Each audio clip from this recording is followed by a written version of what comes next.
Jadi rekan bisa mengambil tempat untuk teman media di depan ruangan ini. Jangan mengambil jarak. Saya harapkan ada jarak. Ya.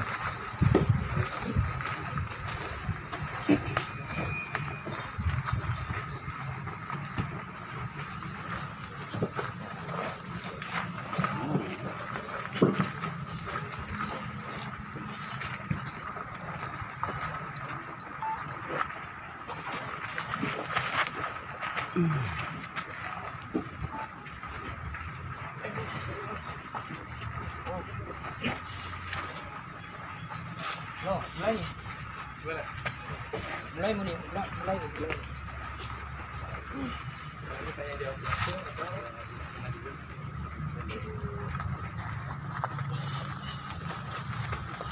Assalamualaikum warahmatullahi wabarakatuh.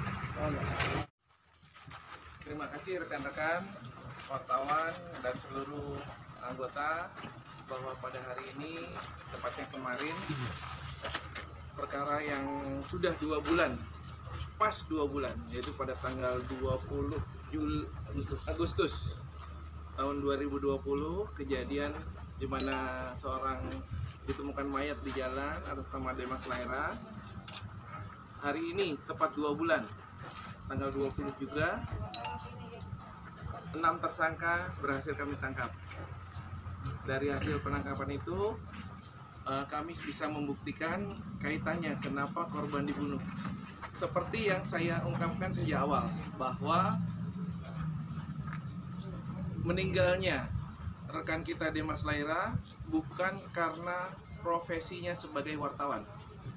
Sekali lagi saya katakan, bukan karena yang bersangkutan berprofesi sebagai wartawan, tapi karena kejadian lain yang memang tidak diduga, di mana para tersangka dengan korban itu tidak saling mengenal.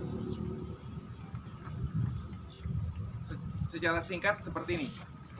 Pada malam kejadian tanggal 20, seorang karyawan dari koperasi itu kembali untuk pulang ke rumah jam 11 malam. Di tengah perjalanan, korban Demas Laira menanyakan kemana arah kampung Tokoyo. Kemudian dijawab sama beliau, di belakang, cuma nggak didengar. Namun Demas Laira tetap mengikuti sampai jilbab korban ditarik dari motor, hampir yang bersangkutan jatuh dari motornya. Terus kemudian, kenapa kamu marah? Ini saya. Antara Demas Laira dengan wanita ini tidak saling kenal. Kami sudah buktikan baik secara scientific identification, tidak ada kaitannya, tidak pernah saling mengenal. Kemudian karena si perempuan ini takut, dia berjalan terus sampai dengan menemui bengkel. Setibanya di bengkel, dia menelpon rekan kerjanya, mengatakan bahwa saya diganggu orang di jalan. Setelah itu dia tunggu 5 menit. Korban Demas Laira tetap melanjutkan perjalanannya. Kemudian tidak berapa lama kembali ke arah yang sama, menguntit lagi dari belakang. Kemudian kawan korban tadi menjemput, mana yang ganggu kamu? Ada di belakang, gitu. Kemudian korban itu lari dengan motornya karena dikejar dengan motornya. Kemudian si perempuan tadi diantar sampai ke salon. Sesampai di salon, kawannya tadi ikut juga mengejar lagi rekan kita Demas Laira sampai terjadinya pembunuhan. Awalnya tidak diinginkan, namun karena ada emosi bahwa yang bersangkutan itu merasa diganggu, yang jadi permasalahan, 2 dari 5 korban itu adalah kakak beradik, di mana kakaknya itu merasa ada yang diganggu tadi. Alhamdulillah atas berkat doa dari rekan-rekan sekalian, dan saya juga sampaikan bahwa kami juga bukan siapa-siapa, namun dengan moto bahwa tidak mudah bukan berarti tidak bisa, kami dibantu dari rekan-rekan kepolisian juga, baik dari Sulawesi Selatan maupun dari Mabes Polri, sehingga kasus ini bisa terungkap. Sekali lagi saya ucapkan terima kasih kepada rekan-rekan atas doanya. Apa yang menjadi target utama kami, apa yang menjadi tanggung jawab kami bisa terselesaikan. Terima kasih. Pasal yang dikenakan. Pasal yang dikenakan.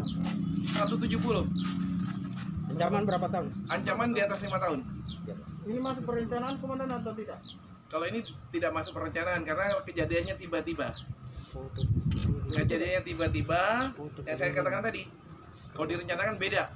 Jadi anggapan semula bahwa ini ada kegiatan hubungan yang lain, ternyata tidak ditemui itu.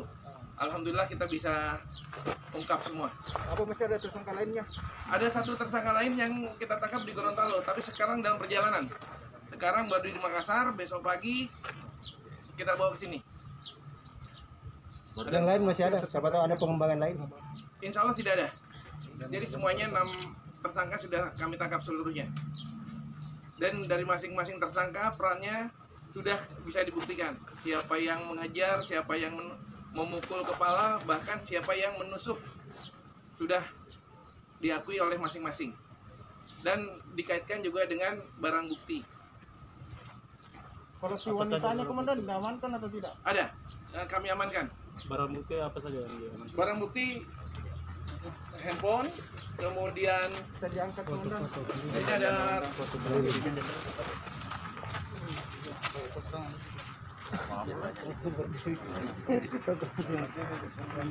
Ya, saya dulu.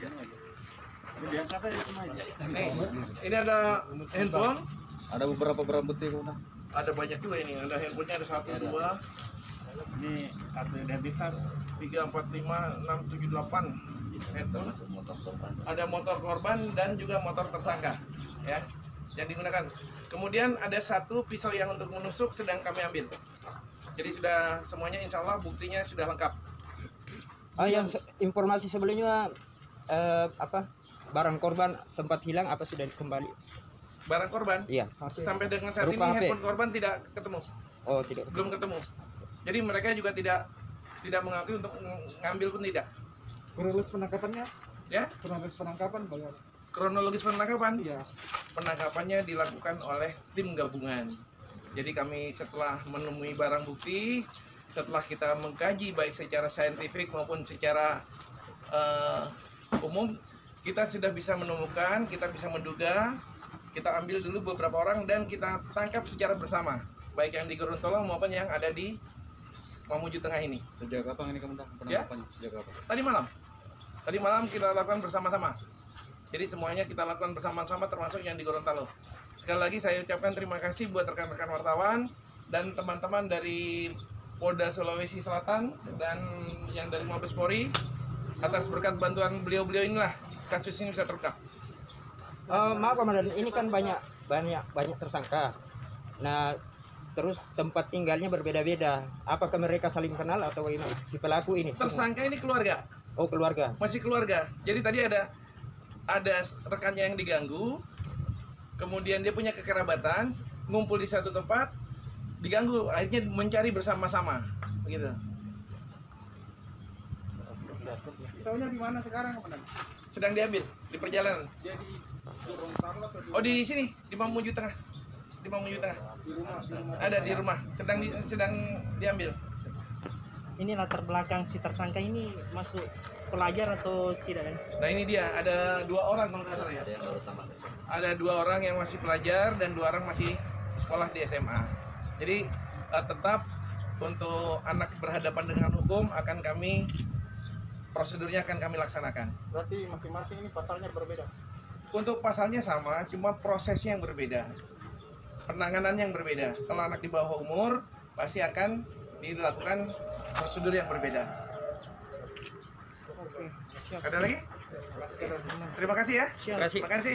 Assalamualaikum warahmatullahi wabarakatuh.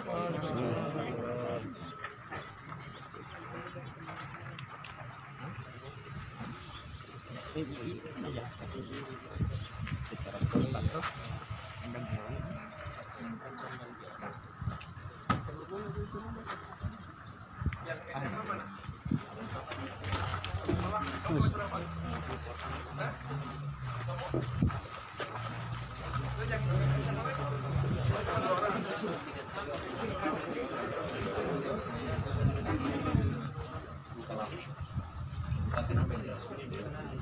Bukan lama ya?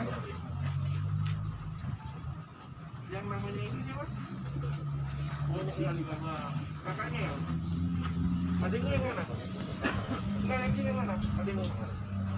Oh, yang di Gorontalo? Kakakmu? Kakakmu yang Gorontalo? Terus yang sini siapa? Yang Nasir? Nasir? Bukan Nasir? Nawir. Kamu Nawir? Mana Nawir? Kamu? Oh iya. Kamu temannya itu? Kapila ya?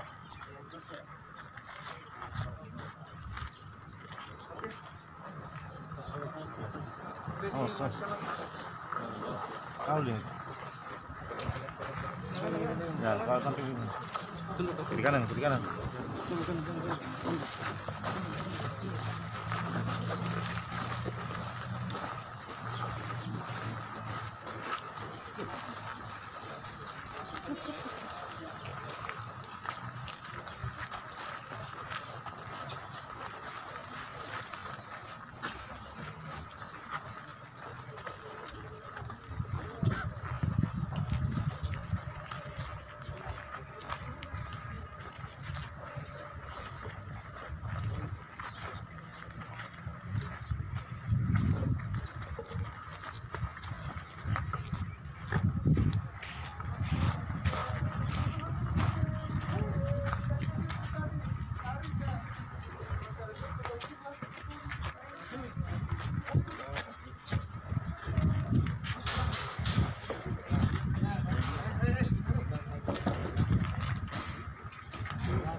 Peran masing-masing bagaimana? Peran masing-masing, ada yang memukuli, ada yang mengejar, dan ada yang menusuk. Yang menusuk 2 orang. Motif pelaku bagaimana? Motif pelaku merasa kesal karena adiknya atau kakaknya diganggu di jalan. Jadi tidak ada motif perencanaan. Tidak ada sama sekali direncanakan. Kebetulan pelaku itu pada saat diberitahu sama perempuan K ini, yang bersangkutan speakernya dibuka. Aku diganggu orang katanya. Makanya mereka bersama-sama mencari gitu. Tidak ada kaitannya profesi kan? Makanya nggak ada kaitannya dengan profesi kewartawanan. Sejak awal kan kami sudah sampaikan bahwa kasus ini tidak ada kaitannya di Mas Naira selaku Kaitannya kemudian jurnalis. perencanaan?